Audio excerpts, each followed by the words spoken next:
di mana thalabul ilmi merupakan satu perkara yang sangat penting bagi seorang muslim. Karena kejayaan dan kebaikan keadaan kaum muslimin itu terkait dengan dua perkara, yaitu al-ilmun nafi' wal amalus salih. Saya ulangi, bahwa kejayaan kaum muslimin, kebaikan keadaan kaum muslimin itu ditentukan atau terkait dengan dua perkara, yaitu ilmun nafi' dan al-amalus salih.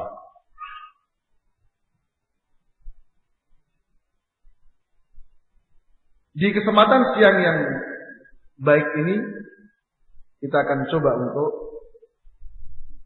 membaca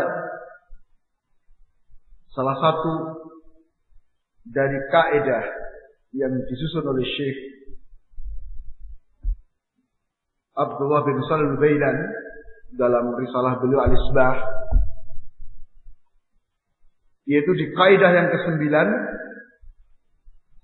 ya, di mana beliau membawakan kaidah bahwa kejayaan dan kebaikan keadaan kaum muslimin tergantung dengan ilmu yang bermanfaat dan amal yang sahih. Hal ini didasarkan dengan firman Allah Ta'ala di surat At-Taubah ayat ke-33, "Huwallazi arsala rasulahu bil huda wa dinil haqqi liyudhhirahu 'alad dini kullih walau karihal musyrikun." Dialah yang telah mengutus rasulnya dengan al-huda dan dinul haq untuk dimenangkan agama Rasul itu atas seluruh agama, meskipun orang-orang musyrik tidak menyukainya. Nah, maka dari ayat ini diterangkan oleh Syekh Shalih Fauzan hafizahullah taala bahwa kebaikan dan keberuntungan umat ini terkait dengan dua perkara. Sehingga kalau salah satu dari dua perkara ini hilang atau tidak didapatkan pada umat ini, maka umat ini tidak akan mendapatkan kebaikan dan juga tidak akan mendapatkan keberuntungan. Yang pertama adalah al-ilmu nafi', yang kedua adalah al-amalus salih. Nah, sebab dengan dua perkara inilah Allah Ta'ala mengutus Rasulnya alaihi salatu wassalam. Nah, huwallazi arsala rasulahu bil huda. Al-huda yaitu al-ilmu nafi', ilmu yang bermanfaat. Wa dinul haq adalah al-amalus salih. Dua perkara ini terkait satu dengan yang lainnya. Dua perkara ini harus berjalan bersama-sama.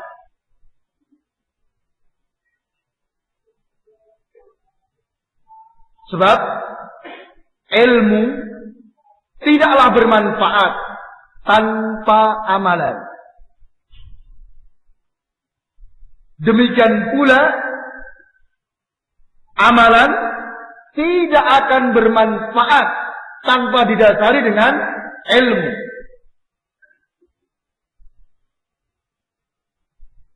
Maka para ulama menerangkan bahwa fal ilmu biduni amalin ma naf'al yahud. Ilmu tetapi tidak diamalkan maka tidak bermanfaat sebagaimana orang-orang Yahudi.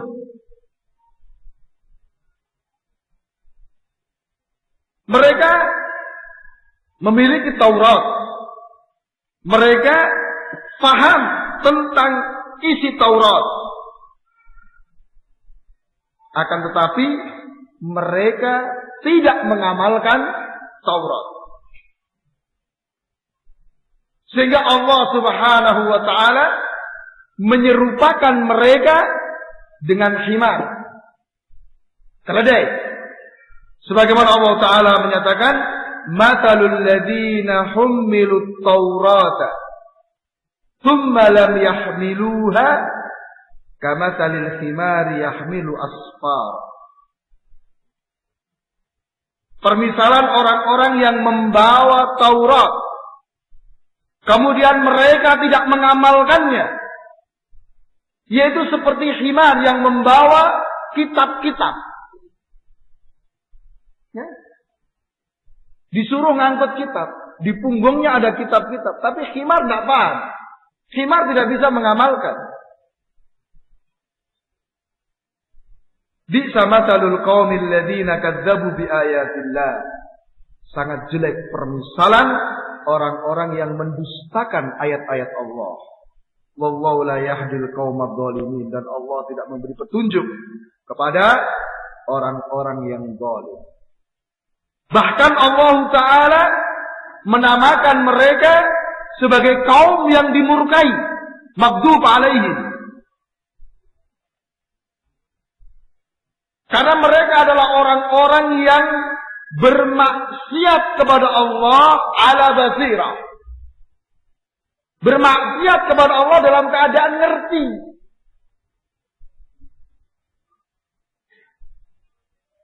Sehingga Allah murka kepada mereka.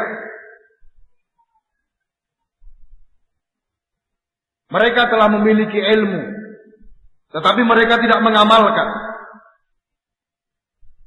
Maka ikhwah rahimakumullah, siapapun yang memiliki sifat seperti ini,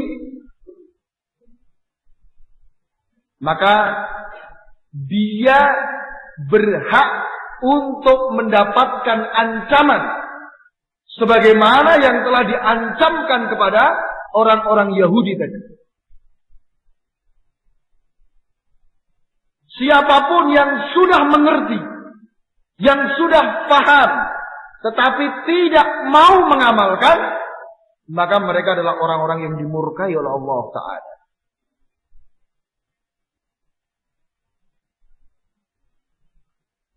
Apakah itu dari kalangan Yahudi ataupun dari kalangan umat?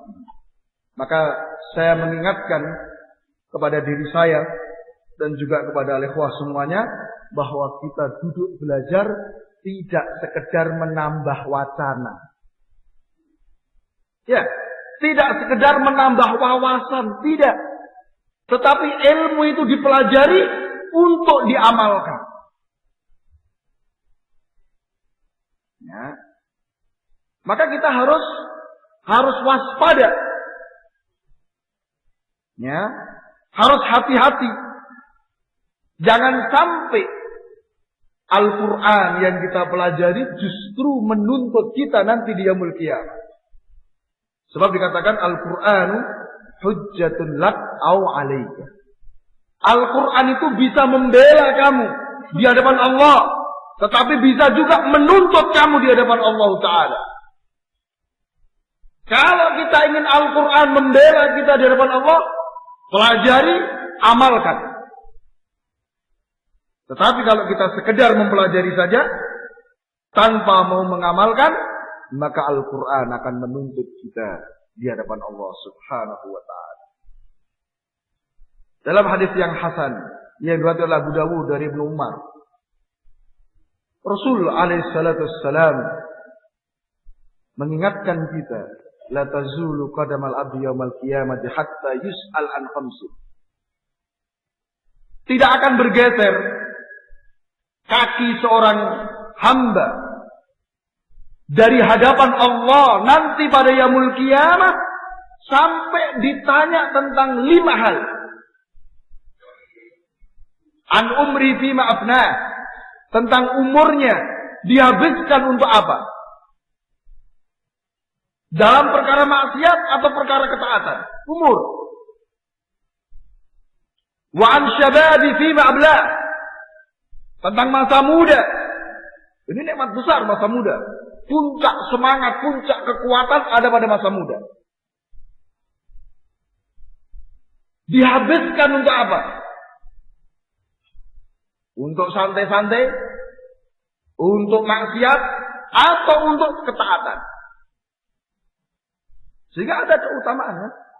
Salah satu dari 7 golongan yang mendapatkan naungan nanti yaumul qiyamah adalah syab nasya'a fi ibadatillah, seorang pemuda yang tumbuh dalam peribadatan kepada Allah Subhanahu wa taala. Masa muda dihabiskan untuk apa? Yang ketiga dan keempat, wa an mali, tentang hartanya. Min aina iktasaba wa fima anfaqah. Dari mana dia dapatkan harta itu? Dari usaha yang halal atau usaha yang haram? Kemudian kemana dia infakkan harta itu? Ya, apakah harta itu dihabiskan dalam ketaatan atau untuk perkara-perkara yang diharamkan? Yang kelima, an ilmihi, tentang ilmunya. Ma'anila fi ma'alima, apa yang sudah diamalkan dari apa yang sudah dia ketahui.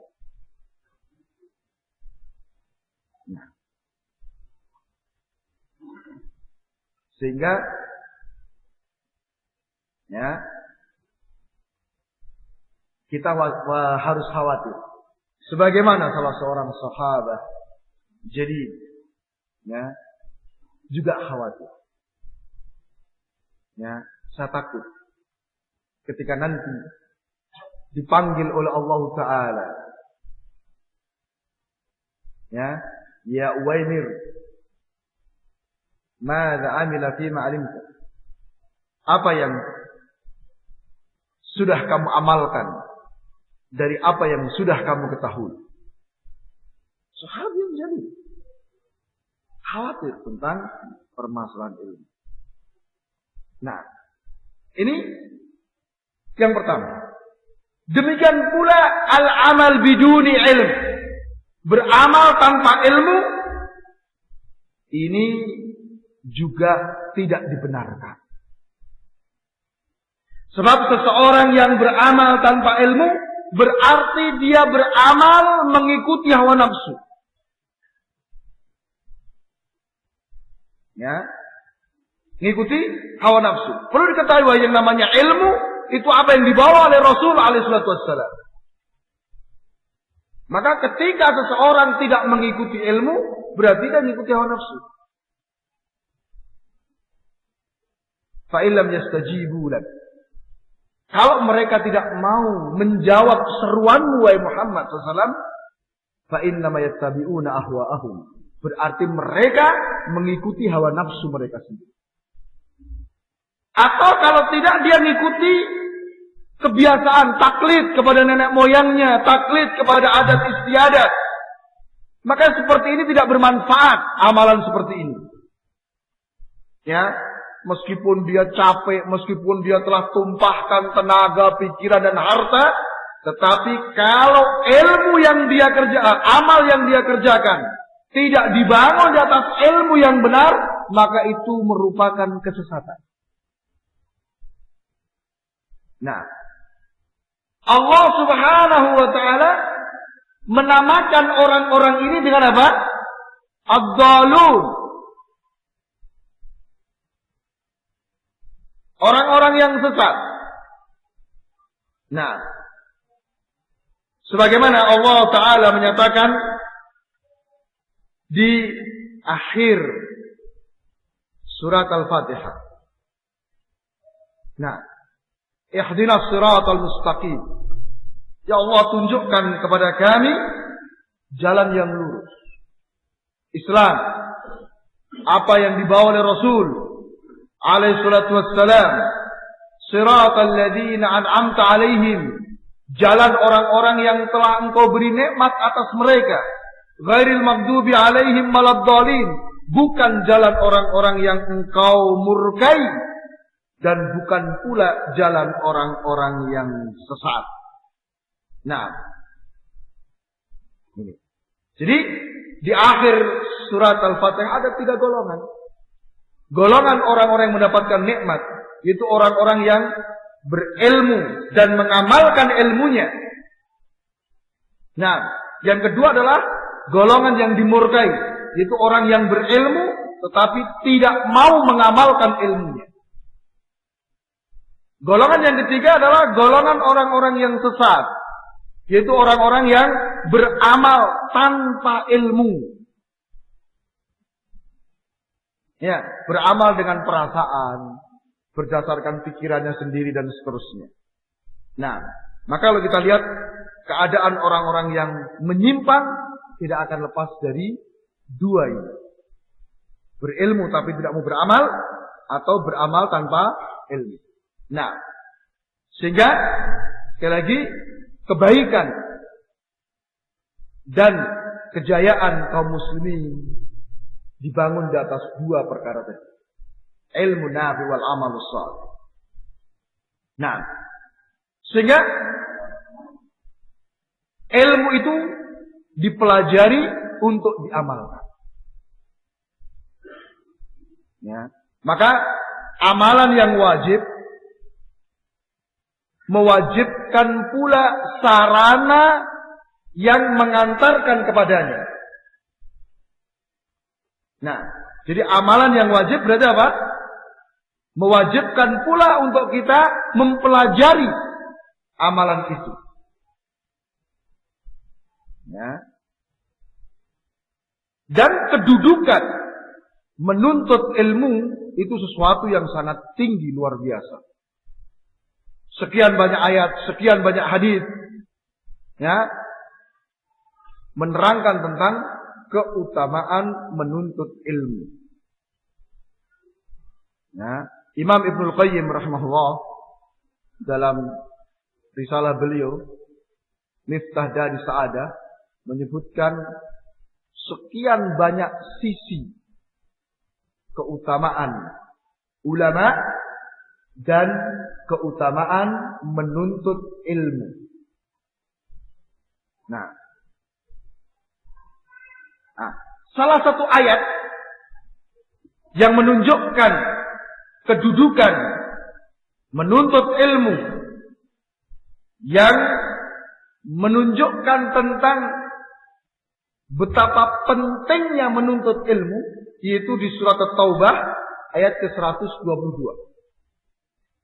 Wa ma kana al-mu'minuna liyanfiru kaffatan falawla nafara min kulli firqatin minhum ta'ifatun liyatafaqahu fid din wa liyundiru qaumahum idza raja'u ilaihim la'allahum yahdharun.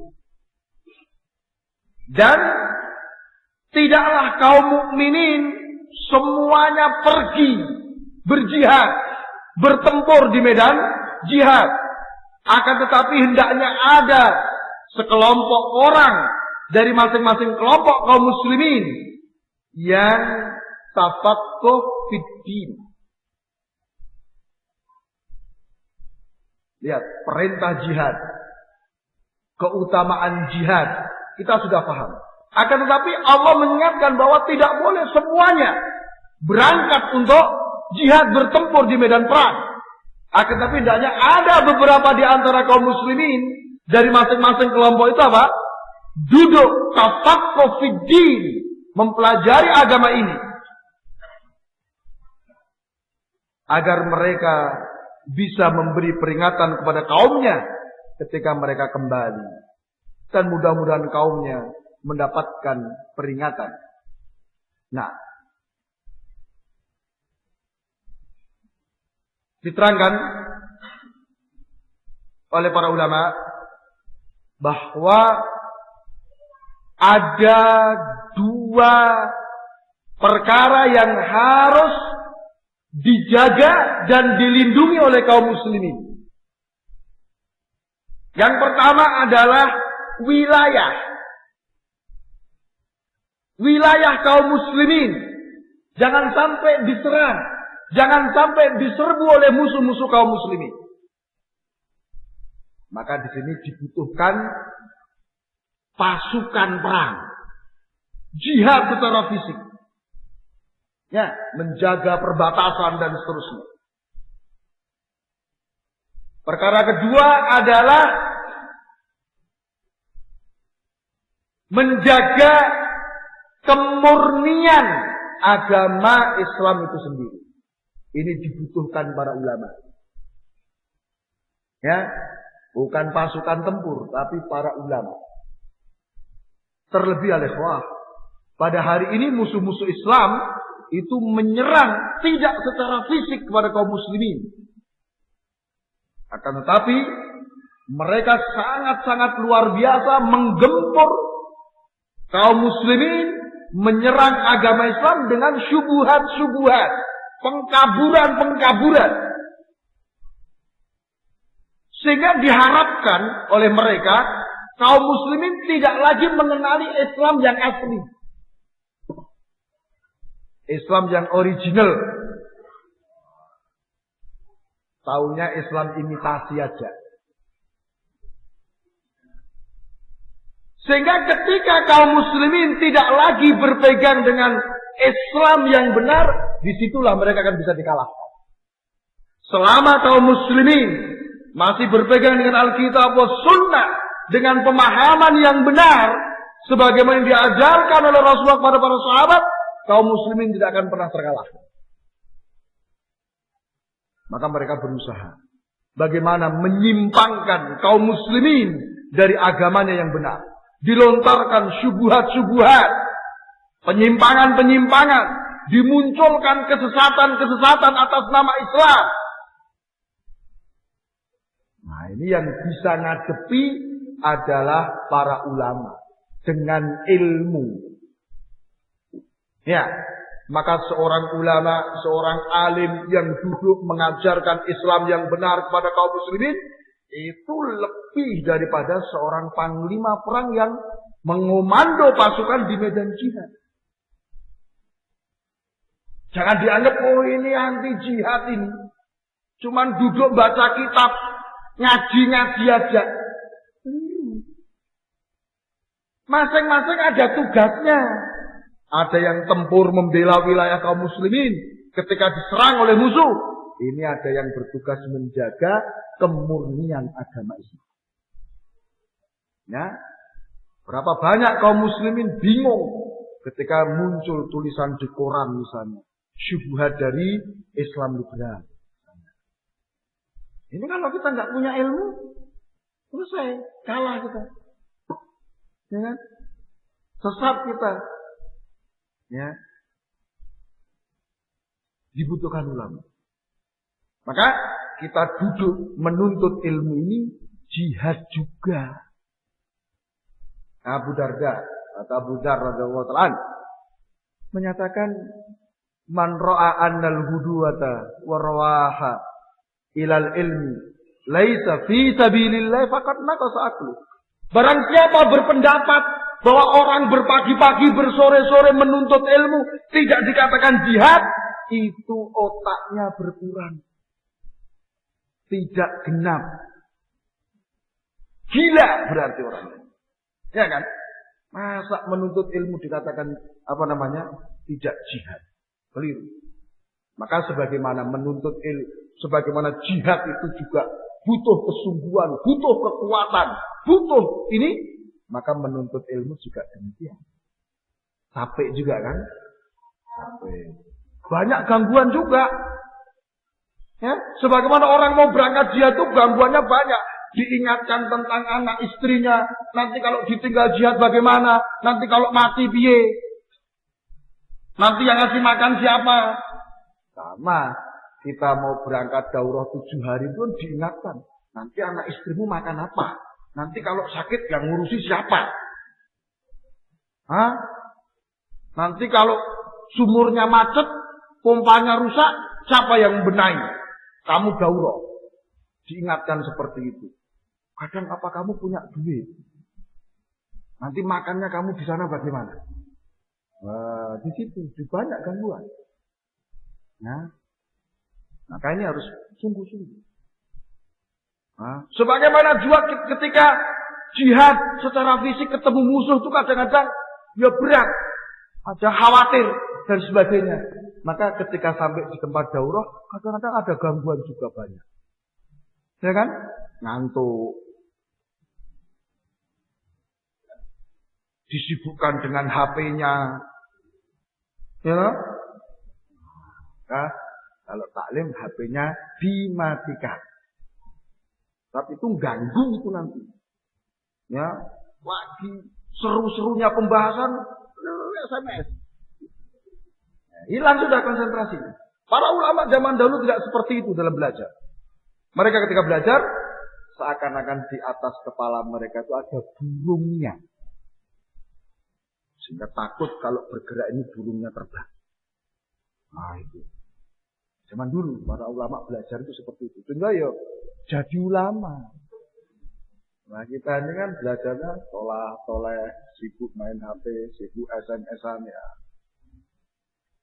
Nah, jadi seperti ini kedudukan menuntut ilmu itu sama dengan jihad, bahkan lebih. Ya. Diterangkan lihat, jihad awal disyariatkan itu di Mekah dengan jihad bil Quran. Wajahidhum bihi jihadan kabira. Dan jihadilah orang-orang itu dengan Al-Quran, dengan jihad yang besar. Nah, jihad dengan ilmu. Ini lebih umum objeknya. Siapapun bisa. Orang kafir, orang musyrikin, munafikun, ahlul bid'ah, pelaku maksiat. Bisa dijihadi dengan ilmu, dengan Al-Quran. Tapi kalau jihad fisik, ya tidak bisa semuanya toh. Nah, juga anggota pasukan jihad dengan ilmu ini orang-orang khusus. Tidak sembarangan. Ya, kalau jihad umum itu asal kuat, berani, bisa menggunakan senjata, berangkat. Itu ini enggak. Kuat, berani, bodoh, minggir. Enggak dipakai. Ya. Nah, maka sedemikian tinggi kedudukan thalabul ilmi al-ikhwah. Maka kita harus sungguh-sungguh, harus manfaatkan betul kesempatan yang Allah berikan. Kita syukuri nikmat-nikmat yang sedemikian banyak ini untuk kita dengan cara apa? Kita bersungguh-sungguh dalam thalabul ilmi. Insyaallah. Ya. Terlebih ini berapa? 7 hari satu kitab tauhid selesai. Luar biasa. Luar biasa. Ya. Maka jangan buang-buang kesempatan. Waktunya istirahat supaya nanti ketika pas taklim itu ya fresh. Jangan waktunya istirahat, jalan-jalan. Begitu nanti masuk taklim, ngantuk. Itu memang cara syaitan, Pak. Cara syaitan untuk menghalang kita dari ilmu. Nah, ya atau malam ngobrolnya sampai malam, asyik ini ketemu temennya. Besoknya taklim, buat telek. Ini harus hati-hati. Ya. Kemudian dibawakan di sini hadis dari Abu Musa radhiyallahu ta'ala anhu dari Nabi SAW. Beliau menyatakan, "Mathalu ma ba'athani Allahu minal huda wal ilmi kamathalil ghaitil katsiri asaba ardan." Permisalan apa yang aku diutus oleh Allah dengannya dari al-huda wal ilm, dari petunjuk dan ilmu. Jadi permisalan ilmu, petunjuk yang dibawa oleh Rasulullah itu seperti al-ghaib, hujan yang bermanfaat yang banyak, hujan deras yang menimpa ke bumi. Ghaib ini tidak sekedar hujan, ya. Hujan yang baik, hujan yang barokah. Ya. Jadi permisalannya seperti hujan yang baik, yang deras, yang menimpa ke tanah. Nah, cuman tanah itu ada macam-macam kata Rasulullah. Jenisnya itu ada bermacam-macam. Fakana minha ya nakiyatun qabalatil ma' fa'ambatatil kalla wal usba katsir. Ada tanah yang baik. Tanah yang subur, begitu kena hujan ini tadi, maka menumbuhkan tanaman dan rumput-rumput untuk penggembalaan yang sangat banyak. Ada juga tanah jenis ajadid. Tanah ajadid. Ini bisa menampung air, tetapi tidak bisa menumbuhkan tanaman. Masih bermanfaat ya kan, nampung air. Sehingga orang kalau mau meminumkan ternak, bisa ke situ. Kita misalnya mau menyirami tanaman, ladang, bisa ngambil air dari situ. Ya, yang sebutan fasyaribu wa saqau wa zara'u.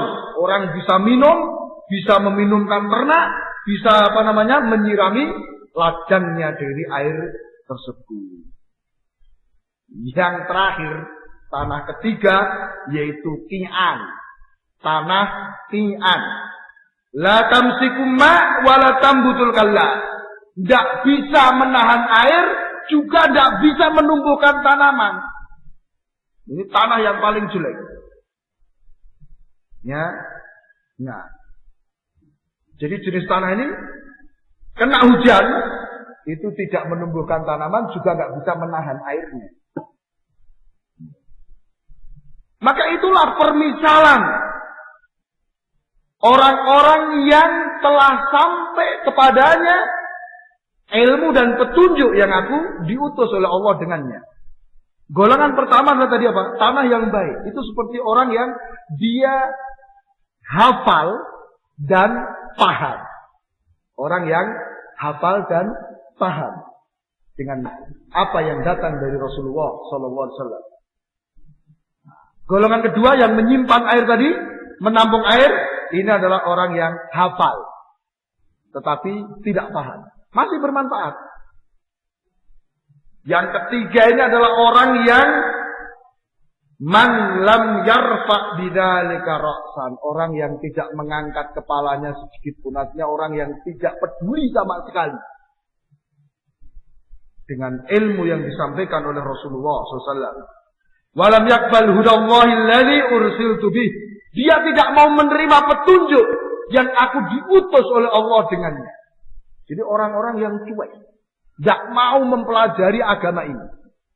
Ini tanah apa tadi? Qi'ah, tanah yang paling jelek. Ya. Nah, diajak untuk belajar memahami agama ini tidak mau. Maka orang seperti ini tidak ada kebaikan padanya. Sebab Rasulullah SAW mengatakan, "May yuridillahu bihi khairan yufaqihu fiddin." Barang siapa yang dikehendaki kebaikan oleh Allah, maka dia akan dipahamkan terhadap agamanya. Nah, al-fiqhu fiddin, untuk bisa memahami agama itu ya harus dengan belajar, tidak dengan semedi, tidak menunggu wangsit, tidak kemudian Qur'annya dibakar, dimasukkan air terus diminum. Kemudian satu paham tafsir 30 juz. Enggak. Harus belajar. Innamal ilmu bitta'allum. Ilmu itu dengan belajar. Ya. Maka kata Syekh Shalih Fauzan, orang yang tidak paham agama, orang yang tidak mau mempelajari ini, itu berarti tidak ada kebaikan padanya. Nah, mudah-mudahan duduknya kita ini alaman bahwa kita dikehendaki oleh Allah untuk mendapatkan kebaikan. Ya. Kita berharap, berdoa, memohon kepada Allah Subhanahu wa ta'ala. Apa yang kita lakukan dari duduk di sini mempelajari kitab tauhid, itu sebagai alamat bahwa Allah menghendaki kita mendapatkan kebaikan. Nah, Ya. Kemudian disebutkan riwayat dari Ziyad Ibnu Labid. Dia berkata bahwa Rasulullah menyebutkan sesuatu. Kemudian Rasulullah kan dzaka inda awani bihadil ilmi. Perkara itu terjadi ketika ilmu itu hilang. Ketika ilmu itu hilang dari kalian. Maka kata Ziyad, ya Rasulullah, wa kaifa yadhhabul ilmu wa nahnu naqra'u al-Qur'ana wa nuqri'uhu abna'ana wa yuqri'uhu abna'una abna'ahu. Ya Rasulullah, bagaimana bisa hilang ilmu tersebut? Kita membacakan Al-Quran kepada anak-anak kita. Kemudian anak-anak kita membacakan Al-Quran kepada anak-anak mereka. Terus ini sampai hari kiamat. Dari generasi ke generasi, mereka membacakan Al-Quran. Yang seperti masa ilmu bisa hilang ya Rasulullah? Bagaimana bisa terjadi seperti itu? Maka kata Rasulullah, "Thaqulat ka ummuk Ziyad. Inna kuntu la'uraka min afqahi rajul di Madinah." Sungguh, saya sudah menduga bahwa engkau adalah orang yang paling faqih dari penduduk Madinah. Sudah sini, Ziyad. Rasulullah mengatakan itu terjadi ketika ilmu itu sudah hilang. Maka beliau berpikir, bagaimana ilmu bisa hilang ya Rasulullah? Wong kita membacakan Al-Quran kepada anak-anak kita. Anak-anak kita membacakan pada anak-anak mereka. Anak-anak mereka membacakan lagi pada anak-anak mereka. Sampai hari kiamat. Bagaimana ilmu bisa hilang? Dipuji oleh Rasulullah SAW. Masya Allah. Ini juga termasuk salah satu metode mengajar. Ya, memberikan pujian kepada ini. Tidak jengkel dengan pertanyaan muridnya. Loh kok bisa Rasulullah? Kamu cerewet. Gimana? Tidak gitu. Kalau memang usulannya bagus, pertanyaannya bermutu, dipuji sama Rasul. Dan banyak kejadian. Ya. Nah. Kemudian Rasul terangkan. Awalaisa hadil Yahudu wa Nasara yaqra'una al-Taurat wal Injil. Bukankah engkau tahu bagaimana Yahudi dan Nasara mereka membaca Taurat dan Injil? Tapi kok terjadi penyimpangan pada mereka? Sebabnya apa? La ya'maluna bi syai'in mimma fihima. Tetapi mereka tidak mengamalkan apa yang ada pada Taurat dan Injil itu. Inilah. Hilangnya ilmu itu ketika kapan? Tidak diamalkan. Ya. Maka sekali lagi al-ikhwah, kita belajar, mempelajari Alkitab was Sunnah, mempelajari manhajus salaf, bukan untuk memperbanyak wawasan, tetapi untuk kita amalkan. Tidak ada faedah ngaji tapi prakteknya tidak ada itu. Ya kan? Malah bisa menjadi maghdub alaihim nanti. Loh, kalau begitu kita tidak usah taklim aja Ustaz. Daripada nanti kita banyak ilmunya belum bisa ngamalkan kan cilaka kita ini. Loh, jangan. Ya, pernah ditanyakan juga ke Syekh Shalih Fauzan yang seperti ini. Gimana ya Syekh kalau kita berhenti dulu taklim? Biar kita bisa ngamalkan ilmu yang kemarin-kemarin kita pelajari. Banyak kok ilmu yang belum kita amalkan. Kita khawatir kena maghdub alaihim. Maka dikatakan itu termasuk salah satu jebakan syaitan. Dinasihatkan, loh kamu ngaji terus saja belum bisa beramal, kok malah mau pensiun dari ngajinya. Ya lebih nggak bisa beramal lagi kamu ini. Ya kan dalam taklim kan dinasihati, diberi motivasi, ya kan? Sehingga imannya naik, kemudian bisa mengamalkan apa yang belum bisa diamalkan kemarin.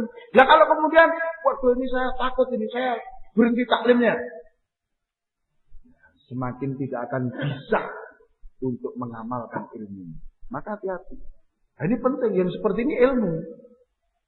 Ya, jadi syaitan itu luar biasa, jebakan-jebakannya luar biasa. Maka kita harus semangat untuk belajar, bersungguh-sungguh menumpahkan apa yang kita punya untuk memahami agama ini, kemudian mengamalkan. Karena kunci daripada kebaikan keadaan kita, keberuntungan kita, ada pada ilmu dan amal.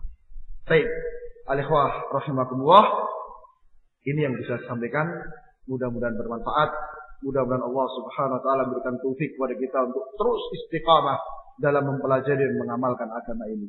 Subhanaka wa bihamdik, asyhadu an la ilaha illa anta astaghfiruka wa atubu ilaik. Wassalamualaikum warahmatullahi wabarakatuh.